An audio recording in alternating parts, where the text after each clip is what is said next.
नमस्कार, आप देख रहे हैं ग्रैंड न्यूज में आर के राजपूत। आप सभी दर्शकों का लोकतंत्र के इस महापर्व में जहां बस्तर की चुनाव में प्रक्रिया चल रही है, मतदाता बढ़ चढ़कर मतदान करने पहुंच रहे हैं। भोर नक्सल इलाका अति संवेदनशील एरिया, उसके बावजूद आम जन भी अपना वोट का प्रदर्शन करने के लिए उस जगह जा रहे हैं जहां पर वोटिंग हो रही है। अभी तक के आंकड़े को बता दूं, लगभग 42.57 मतदान हो चुके हैं। काफी बड़ा एक उम्र आंकड़ा हम देखते थे कि 2019 में 66.24% मतदान हुए थे, जहां पर दीपक बैज सांसद बन के चुने थे। अब यहां पर बारी है भाजपा और कांग्रेस की जद्दोजहद में।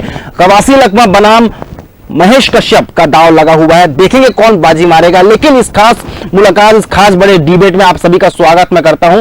और हमारे साथ दो खास मेहमान जुड़े हुए हैं। भाजपा से हमारे साथ अक्षय शर्मा, उनका मैं हार्दिक स्वागत करता हूं। कांग्रेस से अपना पक्ष रखने के लिए हमारे साथ कामरान अंसारी, प्रवक्ता और पार्षद दोनों, उनका भी मैं हार्दिक स्वागत करता हूं। सबसे पहला सवाल, भाजपा जो सत्ता पार्टी के हकदार है और जो सत्ता पक्ष में विराजमान है, केंद्र में प्रदेश में दोनों में, पहला सवाल, 42.57 का मतदान हुआ है, आंकड़ा बहुत बड़ा है। और इस समय जो मतदान की स्थिति है, कैसे देखते हैं इस चीज को? देखिए, घोर नक्सल प्रभावित क्षेत्र में भी 42.57 मतदान, ये 2 बजे तक का आंकड़ा है। अभी समय बाकी है। ग्रामीण क्षेत्र में 3 बजे तक के मतदान होना है और शहरी क्षेत्र में 5 बजे तक मतदान होना है। डबल इंजन की सरकार बनाने के लिए नक्सल प्रभावित क्षेत्र के लोग भर के नरेंद्र मोदी की गारंटी में वोट डालने के लिए निकले हैं। नक्सलियों का डर लोगों के अंदर में खत्म हो चुका है। नक्सलियों का डर लोगों के अंदर खत्म होने के बावजूद इतने लोग उत्साह से वोट डाल रहे हैं। ये स्पष्ट दिखाई दे रहा है कि नरेंद्र मोदी की योजना, अमित शाह जी अभी बोल के गए कि 3 साल के अंदर नक्सल मुक्त छत्तीसगढ़ करेंगे, इसके ऊपर ये मतदान चल रहा है। ठीक, कामरान अंसारी जी, 42.57 का मतदान हुआ है। नरेंद्र मोदी जी आए थे, अमित शाह जी आए थे, घोषणा पत्र में उन्होंने कहा है 3 साल में हम नक्सलवाद को छत्तीसगढ़ से बिल्कुल समाप्त कर देंगे। ऐसे में 42.57 का मतदान है, आपकी पार्टी कैसे देखती है? कांग्रेस पार्टी का स्टैंड बिल्कुल रखेगा। अमित शाह जी तो खैर जुमले की सरकार और जुमले की पार्टी से आते हैं। मैं उनकी बातों को दरकिनार करते हुए मैं कहना चाहूंगा कि बस्तर में जिस तरीके से पिछली बार 66% मतदान हुए थे, उस मतदान को लेकर कांग्रेस पार्टी ने वहां पे लोकसभा के प्रत्याशी की जीत दर्ज करी थी। और रही बात, मेरे साथी भाई ने कहा कि जनता को शुरू से ही डर नहीं रहा है नक्सलियों का। जनता ने बढ़ चढ़ के कांग्रेस के पक्ष में फैसला किया, कांग्रेस के पक्ष में वोट किया है। और इस बार भी कांग्रेस के पक्ष में अभी जैसे 42.57 जो मतदान की जो भी परसेंटेज आए हैं, इसको आप देखेंगे तो शाम को होते होते ये 60% पहुंच जाएंगे। और इस तरीके का मतदान से कहीं ना कहीं कांग्रेस को ही फायदा पहुंचना है, कांग्रेस पार्टी के प्रत्याशी को फायदा पहुंचना है। आप देख सकते हैं पिछली बार भी वहां बस्तर में कांग्रेस के सांसद दीपक बैज जी चुने गए थे। इस बार कवासी लखमा जी बहुमत से, भारी मात्रा से जीत दर्ज कराएंगे। और मैं आशा करता हूं, भरोसा दिलाता हूं कि वहां की जनता, वहां के लोग, वहां के आवाम सभी जो जिस तरीके से कांग्रेस पार्टी का समर्थन कर रही है, उनका आभार व्यक्त करता हूं। यह जीत जनता की जीत होगी। ठीक है, जवाब जनता की जीत होगी। भारतीय जनता पार्टी के पक्ष में सांसद बन के आएंगे दीपक बैज। अपना ही चित्रकूट विधानसभा चुनाव भी 2023 हाल ही में आ रहे हैं। प्रदेश अध्यक्ष जी हैं, सांसद रहने के बाद भी वो विधानसभा चुनाव एक भारतीय जनता पार्टी के छोटा सा मंडल अध्यक्ष कार्यकर्ता सिर्फ विनायक गोयल जी से भारी मतों से चुनाव हार गया है। पार्टी में भारतीय जनता पार्टी के ऊपर लोगों पर विश्वास है। भारतीय जनता पार्टी पर लोगों पर विश्वास है, नरेंद्र मोदी की गारंटी पर विश्वास है। अब बात आई आदरणीय कामरान अंसारी जी जो बोल रहे हैं कि अमित शाह जी जुमले की राजनीति करते हैं, भारतीय जनता पार्टी जुमले की। हमने जो गारंटी किया था प्रदेश के चुनाव में, मोदी की गारंटी जो निकाले थे, 25 दिसंबर को हम लोग ने 2 साल का बकाया हम लोग बोनस दिए हैं। महतारी बंधन योजना का पूरा 5 साल देते रहे और आप 2 साल में उंगली कटा के सही पर नाम लिखा रहे हैं। कौन सा बकाया? अमित शाह जी की गारंटी, कौन सा बकाया दिया आपने? बताइए कितना बकाया दिया? भूपेश बघेल जी की सरकार ने शपथ ग्रहण के तुरंत बाद किसानों का शपथ ग्रहण बिजली बिल को हाथ करिए ना, साय हो गया, साय खत्म हो गया, आपको हुआ है बिजली बिल साय खत्म कर दिए। स्वास्थ्य विभाग की एक गाड़ी आती थी वाड़े में, मोहल्ले में, साय खत्म हो गया। वो भी आज भी जनता के बीच में कहाँ चल रही है? लोगों के बीच गाड़ियां चल रही है, इसीलिए बोल रहा हूँ। वही चीज सबसे बड़ी बात यह है कि 42.57 का मतदान हुआ है, तो जनता का जो मूड है, जनता की जो मानसिक स्थिति है, वही मैं पूछ रहा हूँ। कांग्रेस के पक्ष जिस तरीके से राहुल गांधी के न्याय पत्र 2 महीना दे दिए, महतारी बंधन योजना भी साए साए खत्म हो जाएगा। आपको मैं वादा करता हूँ, ये सरकार चलाना और जुमलेबाजी करना दोनों में बहुत अंतर होता है। मोदी की गारंटी में लोगों पर विश्वास है और पीठ पीछे से बयानबाजी करना दोनों में बहुत अंतर होता है। आज अमित शाह नरेंद्र मोदी भारतीय जनता पार्टी जो कही है करी है, उनके पीछे लग गए। भारतीय जनता पार्टी के कार्यकर्ता भारतीय जनता जो किया है वो किया है। अरे आपके लिए तो सैनिक, अरे आपके लिए तो सैनिक के ऊपर भी सवाल कर रहे हैं। बघेल जी का बयान आया है कि भारतीय जनता पार्टी आती है तो सेना फर्जी एनकाउंटर होती है, घटनाएं बढ़ती है। अरे 29 एनकाउंटर, सच्चाई बोला भूपेंद्र जी ने। 29 ढेर क्यों है? 29 नक्सली को ढेर किए आपके प्रवक्ता भैया, लिस्ट आ चुकी है। अगर आप देखेंगे 27 नक्सली नाम का लिस्ट आ चुका है। आज ही मीडिया में आया है, 27 लोगों का नाम आ चुका है। इसके पूर्व में भी मैं बैठा था, हमारे साथी भाई कह रहे थे कि हम जवानों पे उंगली उठाते हैं। क्या जवान पे हम उंगली नहीं उठा रहे हैं? आपके में सवाल कर रहे हैं, आपके नेता ये बोल रहे हैं कि जब भाजपा की सरकार आती है तो सेना के सर पर उंगली उठाते हैं। आपकी तो मानसिकता रही है कि सेना के ऊपर हाथ उठाने का। जब पुलवामा हमला हुआ तब भी आप सेना को कर रहे हैं। जांच तो आप करिए, 5 साल होते हैं कामरान सर एक सवाल पूछता हूँ, ठीक है? चल ठीक है, बिल्कुल सॉरी, बिल्कुल मैं आपको बिल्कुल बोलने का पक्ष दूंगा। एक मेरा सवाल का जवाब दे दीजिए, ठीक है? सुरक्षा बलों द्वारा 29 नक्सलियों को ढेर किया गया, इसके बाद मतदान होने थे कांकेर में लोकसभा में और बस्तर लोकसभा में। इसके पूर्व भी और 4 दिन पहले नक्सली हमलों को सुरक्षा बलों ने नस्ते नाबूद किया था। करीबन 8 से 10 नक्सलियों को मार गिराया था। उन्होंने 2 रोज पूर्व 29 नक्सलियों को मारा है। सेना का स्वरूप किसी प्रकार का कोई भी देश का बच्चा हो, युवा हो, महिला हो, कोई भी इस पर कोई नैतिकता से सवाल खड़ा नहीं करेगा। लेकिन आप लोगों के पार्टी के मीडिया के जो राष्ट्रीय उनके जो चेयरपर्सन है सुप्रिया सिन्हा, उनका बयान सामने आया था। कल उन्होंने इस संदर्भ में पीसीसी में प्रेस वार्ता भी की थी। उन्होंने ये भी कहा था कि मैंने उस बयान पर गलत चीज नहीं कहा था, लेकिन जो उसका जो पहला वीडियो था उसमें उन्होंने सही बताया था। इस बात को तो बयान को आप खारिज नहीं कर सकते ना। कांग्रेस नक्सलियों का संपर्क है, ठीक है, अच्छा समझिए, एक करके शासनकाल में हमारे 29 नेता शहीद हो जाते हैं, तो उसकी जांच अब काहे नहीं कराए? अपने बात चल रही थी, मुझे बोलने देंगे। क्या जांच का जब विषय था तब आपकी सरकार, आपकी पार्टी, आपके लोग थे, उन्होंने क्यों नहीं किया जांच? सारे दस्तावेज सबूत को मिटाने के बाद आज आप बोलोगे कि जांच करो। और नक्सलियों की अगर घटना घटित हुई है तो मैं जवानों को सलाम करता हूं, सैल्यूट करता हूं, और तमाम कांग्रेसी और पूरे देशवासी उनको सलाम करते हैं। तो इसमें पीठ थपथपाना क्यों बीजेपी पार्टी का? और अमित शाह 3 साल का वादा करते हैं, 30 दिन रुक जाए ना, खत्म हो जाएगा। जब एक दिन बोल के जाते हैं और 29 नक्सली ढेर हो जाते हैं तो 30 दिन रुक के नक्सली को खत्म करके जाए, तो वो उस तरीके की बात नहीं करेंगे। 3 साल का वादा आपका देख चुके हैं, 10 साल से जुमलेबाजी को भी देख रहे हैं। और आपकी बात कर रहे हो, जो आप हम लोग जांच की जो बात करते हैं, जांच के दायरे में भारतीय जनता पार्टी तो सिर्फ हमको लेती है, कांग्रेस पार्टी के सदस्यों को। ईडी की जांच लो, सीबीआई की जांच लो, आज देख लो ना कौन सी बीजेपी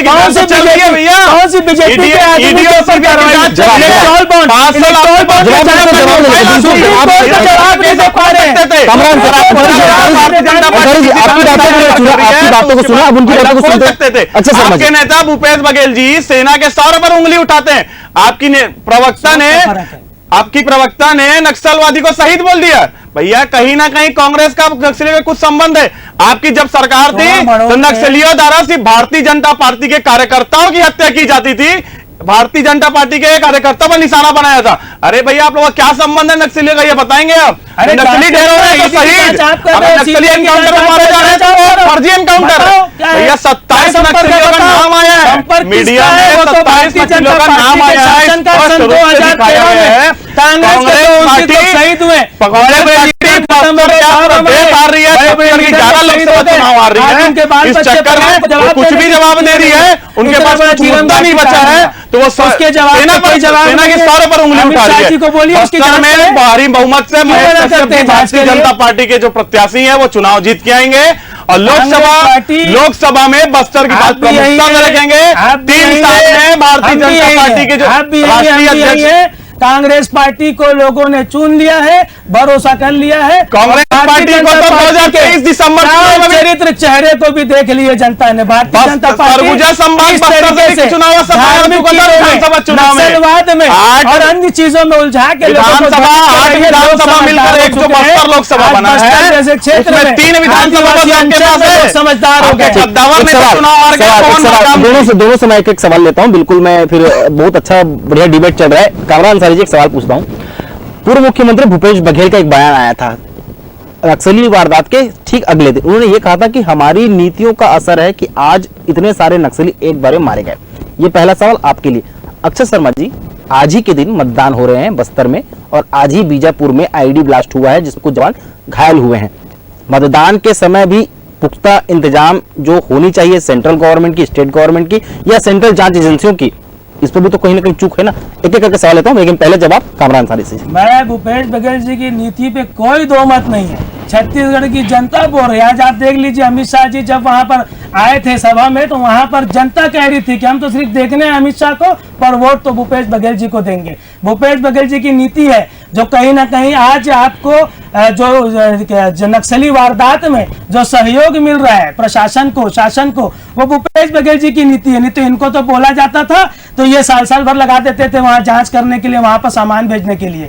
और रही बात सेकेंड, आप जैसे बोल रहे हैं कि नक्सली वारदात जो 29 जवानों को शहीद किया, अमित शाह जी नक्सलवाद को खत्म करेंगे। देखिए, छत्तीसगढ़ में 3 चरण में चुनाव होने हैं। आज 19 तारीख को बस्तर में सिंगल चुनाव हो रहे हैं। क्या इतने इंतजाम नहीं है इनके पास? इंतजाम सारे हैं। नक्सली घटना, नक्सली वारदात वहां कराई जाती है जहां पे कांग्रेस को बल्क में वोट पड़ना है, उस जगह पे इनके द्वारा नक्सली वारदात कराई जाती है। आरोप लगा रहे, सीधा आरोप लगा रहे आप राज्य सरकार पर, राज्य सरकार पे आप आरोप लगा रहे हैं। आपने कहा कि हमारे रहते हुए वहां एक भी नक्सली वारदात नहीं होगी, और 29 लोगों को जब आपने नक्सलियों को जब उन्होंने मारा और हमारे जो शहीद हुए थे जवान, उन लोगों के लिए जब आपने कहा पीठ अपनी थपथपाते हैं, जब आप जवान जब घायल हुए उनको देखने आप जाते हैं तो वहां पर अपनी पीठ थपथपाते हैं। लेकिन 29 जो मरे हैं आपके ये नक्सली जो खत्म हुए हैं, उन लोगों के लिए जब आप अपना बिगुल फूक रहे हैं तो इसकी भी जिम्मेदारी लीजिए नैतिकता से। ठीक है, जवाब देते। आपने आरोप लगाया है, आपने आरोप लगाया तो जवाब तो लेना ही पड़ेगा। अक्षय शर्मा जी, जवाब दीजिए। आरोप लगाया नक्सली कांग्रेस के वोट बैंक को खराब करने के लिए आप लोगों ने भारतीय जनता पार्टी कभी वोट बैंक की राजनीति नहीं करती है। भारतीय जनता पार्टी सुचिता की राजनीति करती है, विकास की राजनीति करती है। कहीं ना कहीं मैं पहले भी बोलते आ रहा हूं, अभी भी यही बोल रहा हूं, कांग्रेस का नक्सली से क्या संबंध है? भैया नक्सली अगर ढेर होते तो नक्सली सही है, क्या संबंध है? भैया हमको कुछ नहीं पता, हम आपसे पूछ रहे हैं सवाल। ये सवाल आपको पूछ रहे हैं। नक्सली अगर 29 नक्सली को मार कांग्रेस 29 नक्सली अगर मारे जाते हैं तो वो फर्जी एनकाउंटर होता है। ये तो आपके नेता का बयानबाजी है, ये हमारे नेता का। अब बात है जांच कर लोगे तो पुलिस शहीद होती है, जांच कर लो ना भाई। पुलिस शहीद होती है, जवान शहीद होते हैं, भारतीय जनता पार्टी को कहीं ना कहीं दुख होता है। आप सही कह रहे हैं। पहले भी आतंकवादी हमला देश में होता था, आतंकवादी हमला देश में होता था, तो कांग्रेस की सरकार द्वारा सिर्फ लव लेटर लिखा जाता था, उसके खिलाफ कुछ कार्रवाई नहीं करती थी। आज एयर स्ट्राइक, सर्जिकल स्ट्राइक जैसे बहुत बड़ा पत्र होता है, उस पत्र पाकिस्तान घबरा रखा है भारत से।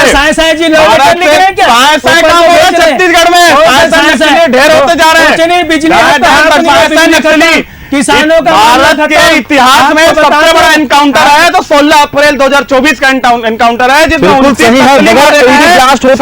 मारे गए हैं। 29 किसी प्रकार की नक्सल गतिविधियां बढ़ती भी है, उसके बावजूद मतदाता 42.57% अभी तक 2 बजे तक में वो लोग करते हैं, और वोट प्रतिशत जो बढ़ा है वो इस बात का दर्शाता है कि हमारे सुरक्षा बल कितने मुस्तैदी से वहां खड़े हैं। आम जनता, आम दोनों प्रत्याशी, मैं किसी पार्टी के एक प्रत्याशी का नाम नहीं लूंगा, मैं कांग्रेस से अगर नाम लेता हूं कवासी लखमा का, तो मैं भाजपा से महेश कश्यप का भी नाम लूंगा। दोनों पार्टी के नेता आम जनता के बीच जा रहे हैं, लोगों को समझा रहे हैं, बातचीत कर रहे हैं कि मतदान कीजिए, मतदान का प्रयोग बता रहे हैं, क्योंकि मत अधिकार बनाता है और सरकार को बिगाड़ता भी है और बनाता भी है। छोटे से ब्रेक के लिए रुकेंगे, ब्रेक के बाद जल्द हाजिर होंगे। देखते रहिए grand news.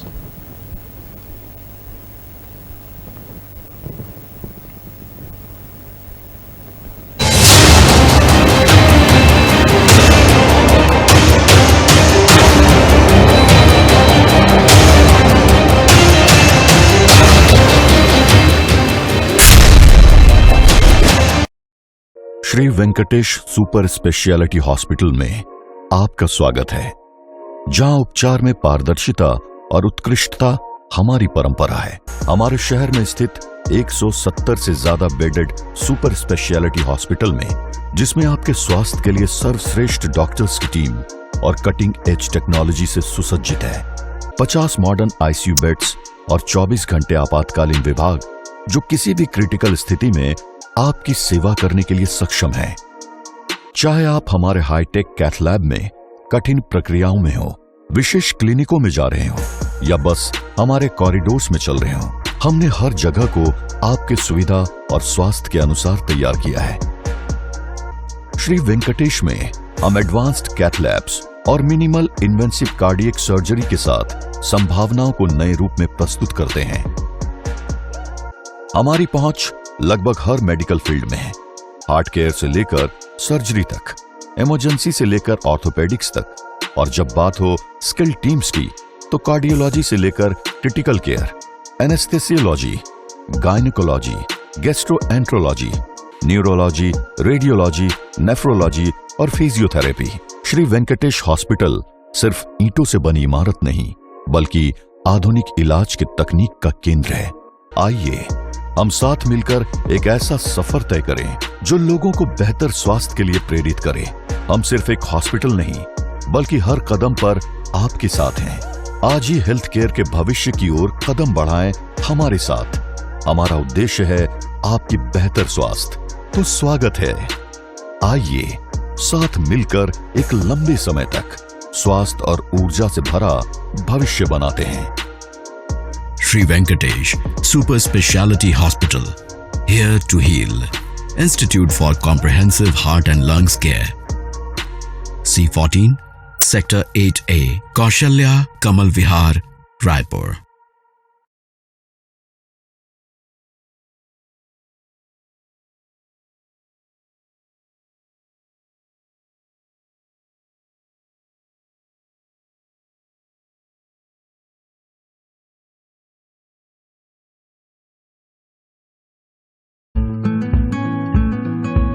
Holy Mother Higher Secondary Public School. Admission open for pre-nursery to class 12. जहां है डिजिटल क्लासरूम, जो है एक्सीलेंट रिजल्ट। यहाँ के बच्चे सेलेक्ट होते हैं IIT के लिए। CCTV campus, karate and yoga, fun and learn, pre primary, health and checkups, fancy dress competition and transport faculty. Come today for admission. Holy mother higher secondary public school, Sundar Nagar Chowk, Dangania turn, Raipur, Chhattisgarh.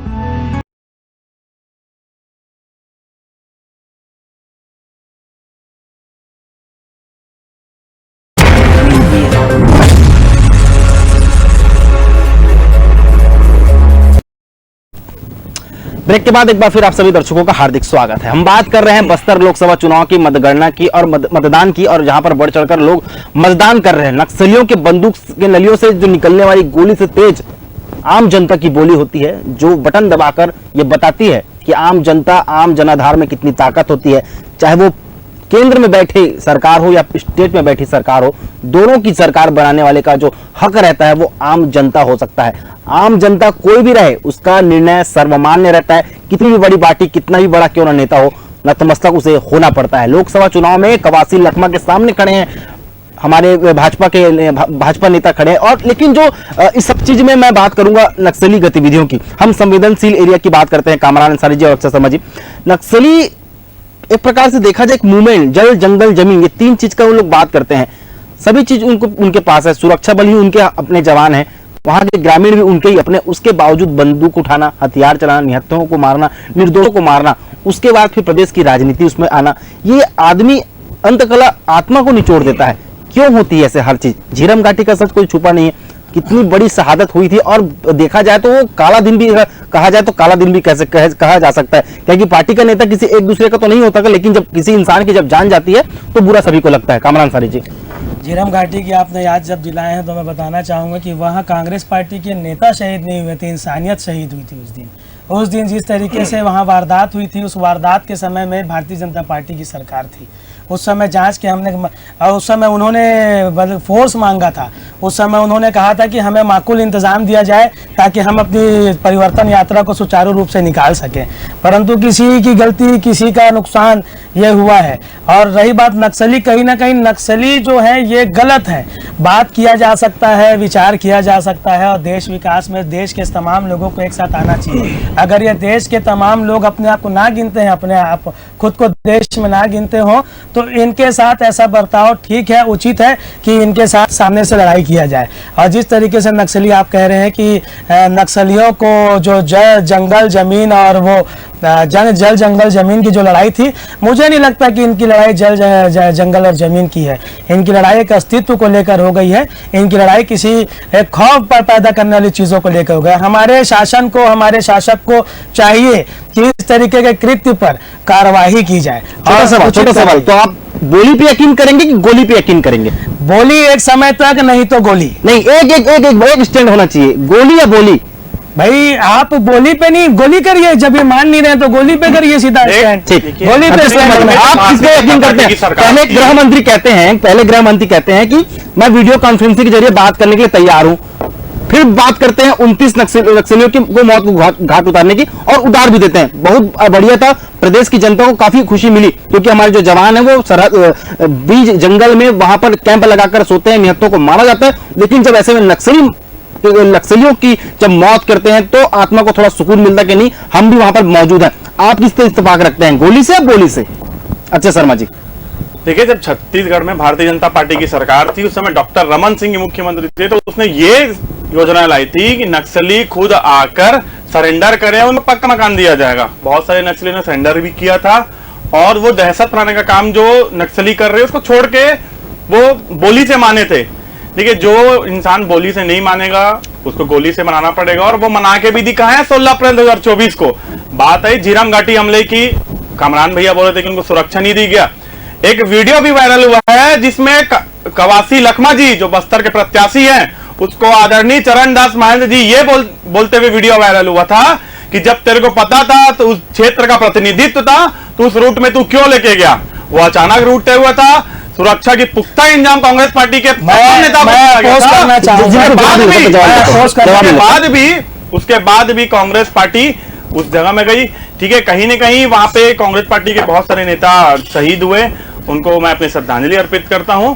वो इतिहास में एक काला दिन के रूप में माना जाएगा, क्योंकि इतनी बड़ी घटना हुई, राजनीतिक दल के नेता हैं कि उसमें शहीद आप तो मानते हैं, लेकिन आपके बड़े लीडर नहीं मानते। आपके बड़े लीडर तो उस घटना से जरा से भी उनको फर्क नहीं पड़ता। देखिए, हमारे बड़े बहुत अच्छी सोच है आपकी, आपकी सोच को सलाम करता हूं। नेता भी आप तो माने उस चीज को, बहुत बड़ा काला दिन था वो, पर आपके नेता तो माने हमारे नेता तो दिखते हैं भाई, हमारे नेता तो क्या शौर्य पराक्रम भाई, क्या शौर्य पराक्रम अभी भी क्यों कर रहे हैं? आपके नेता भाई फर्जी एनकाउंटर की बात कैसे कर रहे हैं भैया? फर्जी एनकाउंटर पूरी बात सुने नहीं, पूरी बात सुने नहीं। भूपेश बघेल जी का कहना यह है कि जो मृत हुए हैं उनमें जांच कर लो।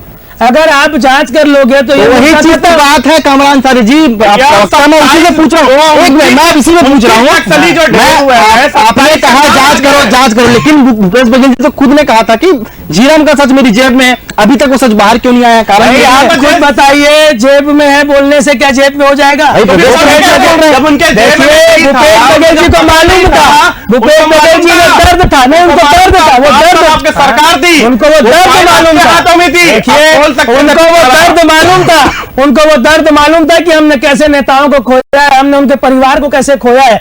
इसलिए भूपेश बघेल जी ने ये कहा कि तुम लोग सचेत हो जाओ, तुम जो छुपाना चाह रहे हो कहीं ना कहीं हमको भनक लग चुकी है कि वो हमारे जेब में है। भूपेश बघेल जी एक चीज बताइए भाई, इतनी बड़ी जांच का जेब में आ जाएगी?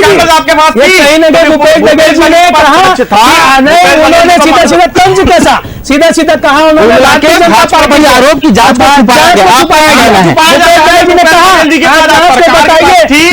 मुझे भी पता है, वो सरकार के मुखिया थे, कोशिश भैया उस समय आपके सेंट्रल ने मदद नहीं किया। सेंट्रल आज क्या बोलती है? सीबीआई को भूपेश बघेल जी ने मना कर दिया। आज बताइए, ईडी आपकी एक संस्था आज ईडी घर घर में घुस जा रही है। आप सिर्फ सच जेब में रख के घूम रहे हैं। भैया ईडी घर घर में घुस जा रही है आपकी। ईडी सीबीआई किसी और आप सीबीआई को भूपेश बघेल जी मना कर रहे हैं, वो भी उसके लिए झीरम घाटी के लिए, झीरम घाटी में जांच के लिए भूपेश बघेल जी हमेशा आगे, कोई मदद नहीं मदद नहीं मिली उनको। सीबीआई किसी राजनीतिक दल की नहीं है, ईडी सेंट्रल में भारतीय जनता पार्टी जो है ना वो मुगालते में रह गई। देखिए जुमले की सरकार कोई मदद नहीं किया, कोई जांच नहीं किया, कोई मदद नहीं किया। भूपेश बघेल जी के हर काम में उंगली उठाई गई, हर काम में रोकने का प्रयास किया गया। फिर भी देख लो, काका जिंदा था, जिंदा है, जिंदा रहेगा, काका ही रहेगा। जिंदा ने तो काम कर दिया ना। 4 जून को आज 24 साल में 24 साल में छत्तीसगढ़ को ना राजनांदगांव लोकसभा से छत्तीसगढ़ की बात करने वाला नहीं था छत्तीसगढ़ में। लोकगीत तुमको देने वाला भूपेश बघेल है, छत्तीसगढ़ का लोकगीत देने वाला भूपेश बघेल है, छत्तीसगढ़ में किसानों का दबाव करने वाला भूपेश बघेल है, छत्तीसगढ़ में बिजली बिल हाफ करने वाला भूपेश बघेल है, छत्तीसगढ़ की संस्कृति को बढ़ाने वाला भूपेश बघेल है। क्या की भारतीय जनता पार्टी ने, भारतीय जनता पार्टी ने क्या करी? भूपेश बघेल सिर्फ साइंस को बंद करें, 1,000 रुपए देके बहुत बड़ा काम कर दिए। वही सवाल तो मैंने पूछा, अभी वही शहरी इलाकों में देख लो, अच्छा ये शहरी इलाकों में देख लो, शहरी इलाकों में देख लो, ठीक है मेरा भी सवाल है, मेरा भी सवाल है। अभी आप लोगों ने कहा कि रायपुर शहर में लाइन अभी आप लोगों ने कहा, अच्छा आपसे एक सवाल है, गोबर का प्रूफ कर दो, गोबर का प्रूफ कर दो, हजम नहीं कर पाए तुम लोग, हजम नहीं कर पाए, हजम नहीं कर पाए, गोबर समझने की कोशिश की। अच्छा समझिए मेरा भी सवाल है आपसे, अच्छा समझिए, अच्छा जी मेरा भी एक सवाल है, आपसे ही सवाल है, आपसे ही सवाल का जवाब दीजिए। शर्मा जी आपसे ही सवाल है, मेरा आपसे सवाल है, मैं पूछ रहा हूँ भूपेश बघेल जी की सरकार ने नेताओं के साथ तारी मारे कुछ करो। मेरा एक सवाल लीजिए। अच्छा शर्मा जी, मैं बहुत आपको अब देख रहा हूं, मैं आपसे कुछ सवाल पूछना चाहता हूं, मुझे बस उसका जवाब दीजिएगा। आप लोगों ने कहा कि हमने स्ट्राइक किया है कांकेर के पखानजूर के बड़े बड़े क्षेत्र में, छोटे कोटिया में, बेटिया में, जहां पर 29 नक्सलियों को आपने मौत के घाट उतारा, वो आपकी स्ट्राइक थी। अमित शाह जी ने यह भी कहा था कि मैं 3 साल में नक्सलियों को समाप्त कर दूंगा। लेकिन मेरा सवाल यह है, जब झीरम घाटी हमला हुआ था, भाजपा की सरकार थी, तब यह स्ट्राइक क्यों नहीं हुई थी?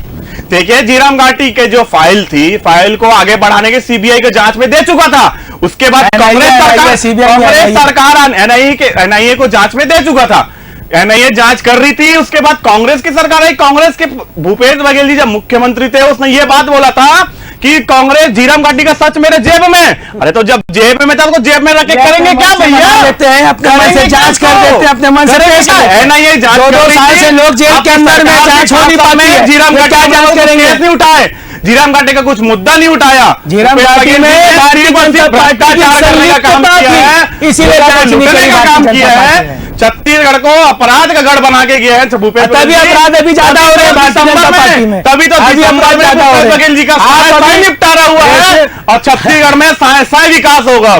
साइंस विकास दिख रहा है ना, बिजली बिल हाफ था, खत्म कर दिए, बिजली बिल भैया यूनिट बढ़ा दो, पहले यूनिट डबल कर दो, उसके बाद जनता को समझ नहीं आता, बराबर है।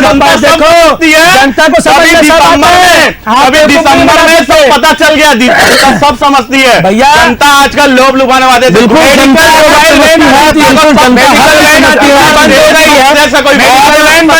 चर्चा को समाप्त करेंगे, काफी बड़ा विषय कर सकती है। कवासी लखमा और महेश कश्यप की तरफ